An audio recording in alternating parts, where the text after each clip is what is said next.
her point of view backed up by the facts. Here are Emily's views.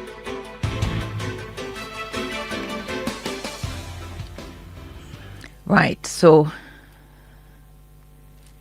thank you. I believe whilst I was on my way here, getting through the maze of the traffic, I missed a showdown in the World Athletics Championships, the 200-meter final. But I do understand that we managed to secure third place with a personal best from our very own there, Brian Level. So perhaps a bit later I will see. I must tell you, I've not had the chance of seeing any of the races so far because so many things have been going on. So perhaps over this weekend I will take some time to feast on the replays, even though I don't like the replays. But from all reports, the performances have been splendid in many instances. So congratulations to Jamaica, to the team that we've sent. And you can't ask for more when somebody has a personal best. Yeah, and that's what I understand happened in this 200-meter event. All right. Whoa, where are we now? Let us level up a little bit with matters of state. Yesterday, we witnessed in the Parliament a number of things, including the swearing in of the 21 senators. Those 13 appointed by the Governor General on the instructions of the Prime Minister, and the 8 by the Governor General on the instructions of the opposition leader. We saw as well the selection of the President of the Senate with King's Counsel. Tom Tavares Vinson returned as President and Charles Sinclair as his deputy. Fascinatingly, we're seeing some crucial members from the private sector on both sides of the upper house coming in to serve in the Senate. I think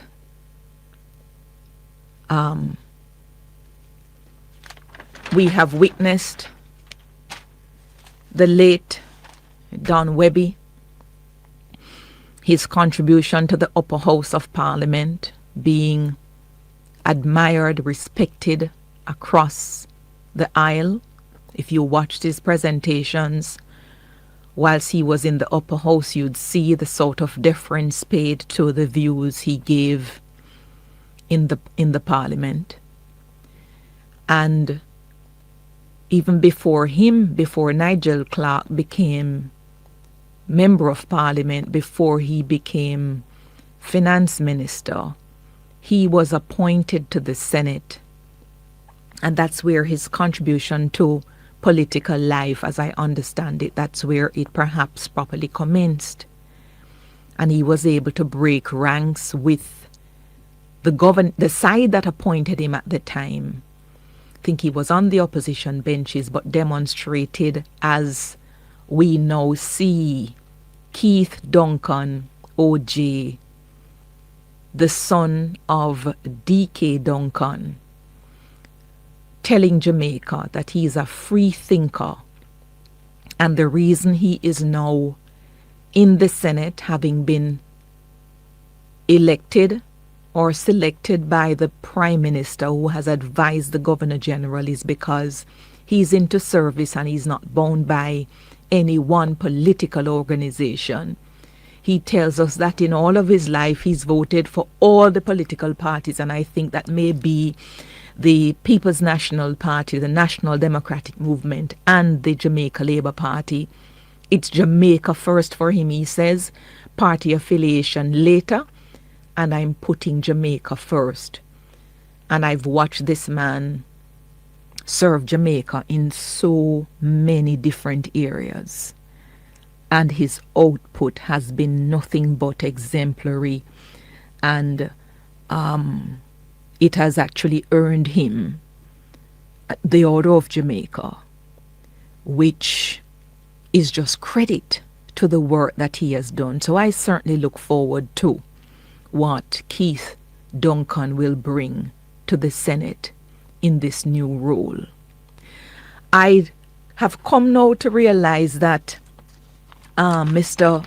Ramon Ferguson is actually the son of a long-standing member of Parliament and member of the executive for the People's National Party, Dr. Fenton Ferguson.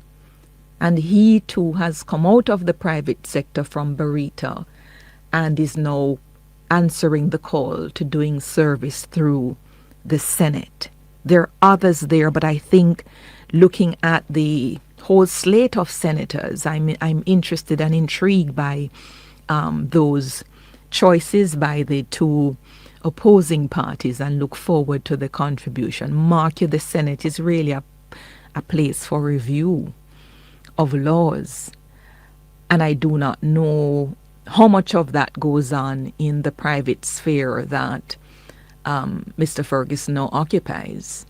But one doesn't really need to have good knowledge of it before. I think one can sort of transpose the experience that you've had in private life to doing the learning that is necessary by burning the oil sometimes in the night and bringing fresh and important perspectives to legislative drafting, especially at a point when we're trying to eke out more growth than we've managed to have over so many years. Yeah, let me take a break and come back with you in just a moment. The Ministry of Health. Up by the facts. Here are Emily's views.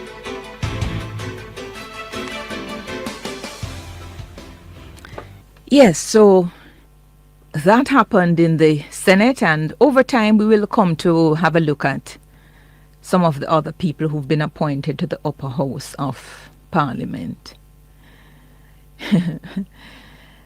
In the lower house, it was foreshadowed by the opposition People's National Party in a press release where it indicated it would not be supporting the appointment of either Juliet Holness or Marissa Dalrymple Philibert as Speaker of the House of Representatives. I think in this new age of technology, where one is not constrained by the length of newscasts, every single thought is published at the will of the publisher. Yeah?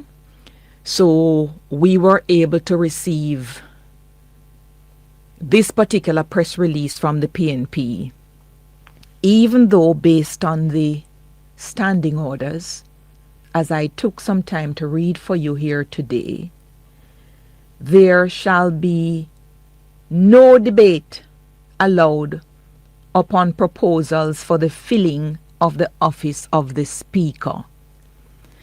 It has been the case that we see in both the upper house where the president is chosen and in the lower house where a speaker is chosen, that it has been the convention that the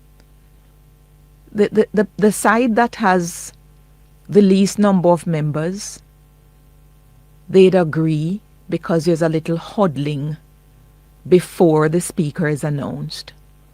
And they'd agree on the floor of the parliament to the individual, and then the individual walks up and takes the oath. In this particular instance, I understand there was no huddling or no huddling of any material impact or intended effect.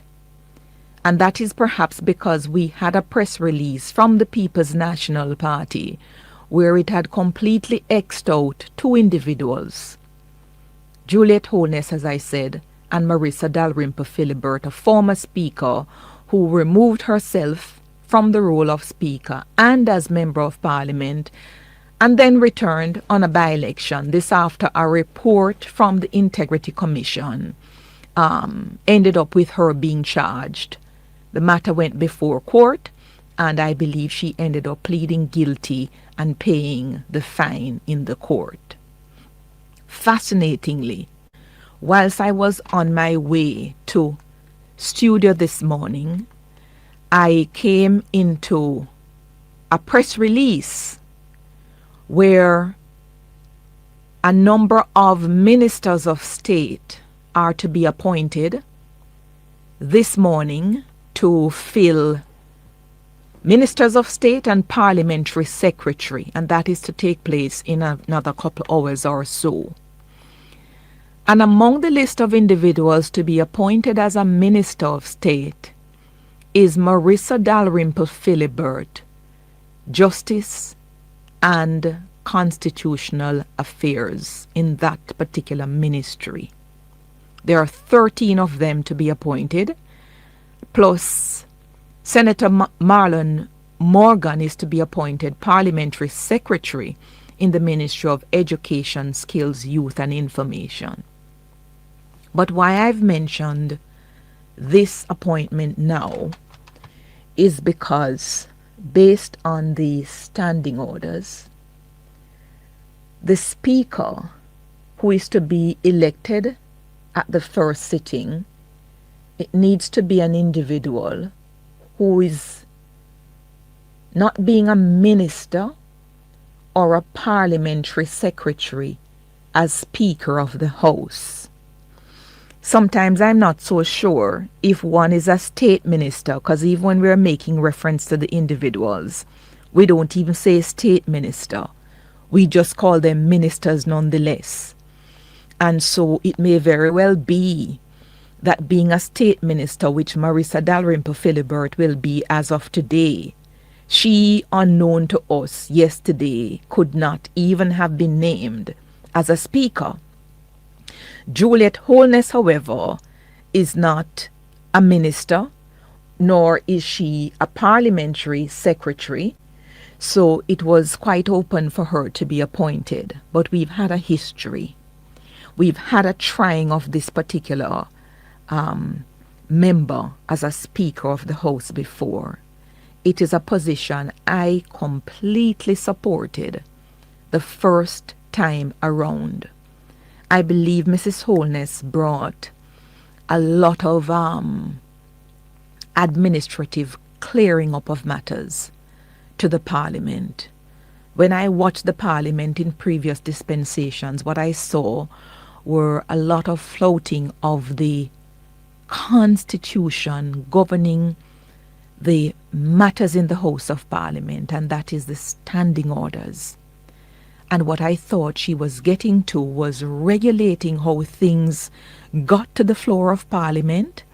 She needed to review, to have full command, and understandably so, of every piece of document that is going to be tabled before the Parliament.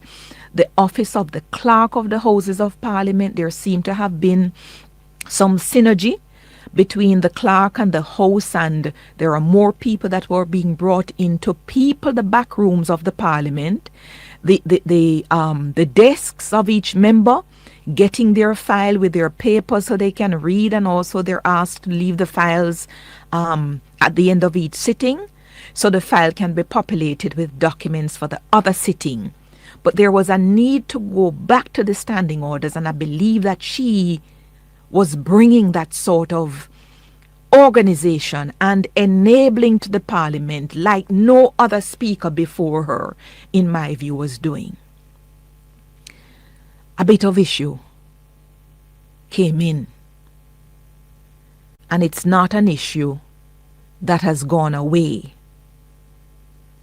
In fact, I think the issue has been magnified, especially because the opposition having supported her appointment before, decided midway the process to sort of withdraw their support by making an issue about how she was governing in the House, and then saying it was leading to the view that there is power reposed in her as wife of the Prime Minister and as the Prime Minister, and it is perhaps unhealthy for the democracy. However ways they've coined it. The first time I started reconsidering my position was as a result of the response of the Prime Minister to criticisms of the opposition leader Mark Golding to Mrs. Holness being the Speaker. Because it was clear to me, based on his response, which resulted in the government walking out of Parliament, that he'd become emotionally tied and invested in the things that were being said and not responding to the criticisms in a dispassionate manner. I completely get and understand emotions, but sometimes, depending on the office that you hold, you have to bite your lip and swallow, and it is most difficult for him to be able to do that. He wasn't able to do that when it was 49-14, and he certainly is not going to be able to do that when it is 35-28 and now 34-28 with her being the Speaker. And from the posturing of the opposition, it is clear to me that they are going to be out for straight legislative war. Yeah? The missive that they fired about not accepting or not agreeing to Juliet Holness or Marissa Dalrymple Philibert, that is the first salvo. It is the first salvo in the context where they are not to have any say in who is appointed. So they know they can't speak on the House of the floor of Parliament because no debate is allowed, but they fired the salvo via social media because they're unbridled in that particular space. So it's not going to be easy. The role of the Speaker, no matter how the Speaker tries to be objective, one cannot remove that perception by virtue of the ties of marriage that bind the Prime Minister and now the Speaker of the House.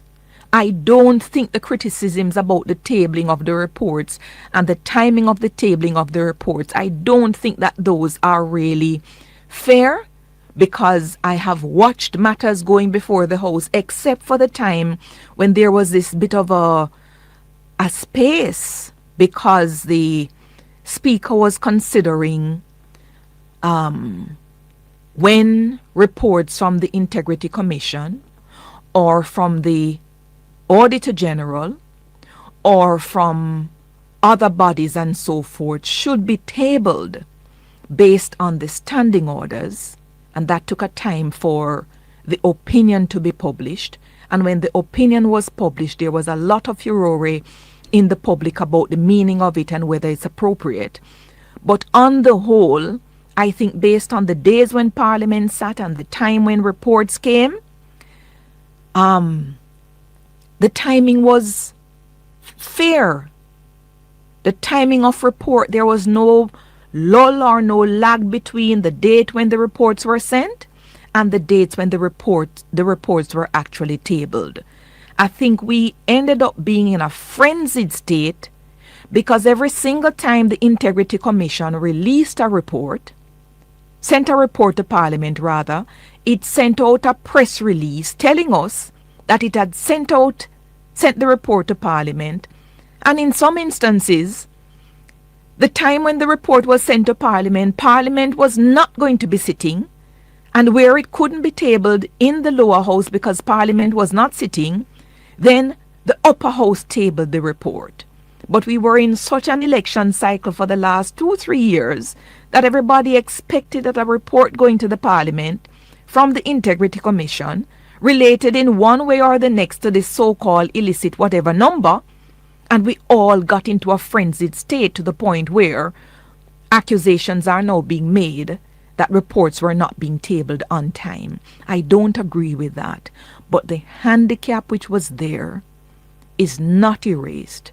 And I'm not sure that it's a good decision to have reappointed Mrs. Holness to the position of the Speaker in this current dispensation.